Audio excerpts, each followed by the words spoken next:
கனவுகள் இருக்கின்றன, ஆனால் அவற்றை அடைய வழி தெரியவில்லையா? கடினமாக உழைக்கிறீர்கள், ஆனால் கையில் காசு நிற்கவில்லையா? குழந்தைகளின் பசியை பார்த்து உள்ளுக்குள் ஒரு வலி ஏற்படுகிறதா? வீட்டின் வாடகையோ, மருத்துவச் செலவுகளோ, எதிர்பாராத கடன்களோ, இவை அனைத்தும் உங்கள் மனதை அழுத்துகின்றனவா? உங்கள் கடன் அனைத்தும் மாயமாக மறைய வைக்கும் ஒரு சக்தி வாய்ந்த துஆ. யா ரஸாக்கு அர்சுக்னி ஹலாலன் தய்யிபன். யா ரஸாக், வாழ்வாதாரத்தை வழங்குபவனே, எனக்கு ஹலாலான மற்றும் நல்ல ரிஸ்க் வழங்குவாயாக. வாழ்வாதாரத்தில் தடைகள், நிதி நெருக்கடி அல்லது மன அழுத்தம் ஏற்படும் போதெல்லாம் அல்லாஹ்விடம் முழுமையாக சரணடைந்து கண்ணீருடன் இந்த துஆவை கேட்கலாம். இந்த துஆவின் ஒவ்வொரு வார்த்தையிலும் ஆழமான அர்த்தங்கள் பொதிந்துள்ளன.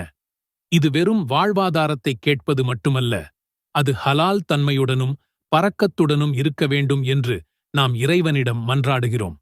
இந்த துஆவை நாம் எப்படி நம் தினசரி வாழ்க்கையின் ஒரு அங்கமாக்கிக் கொள்ளலாம்?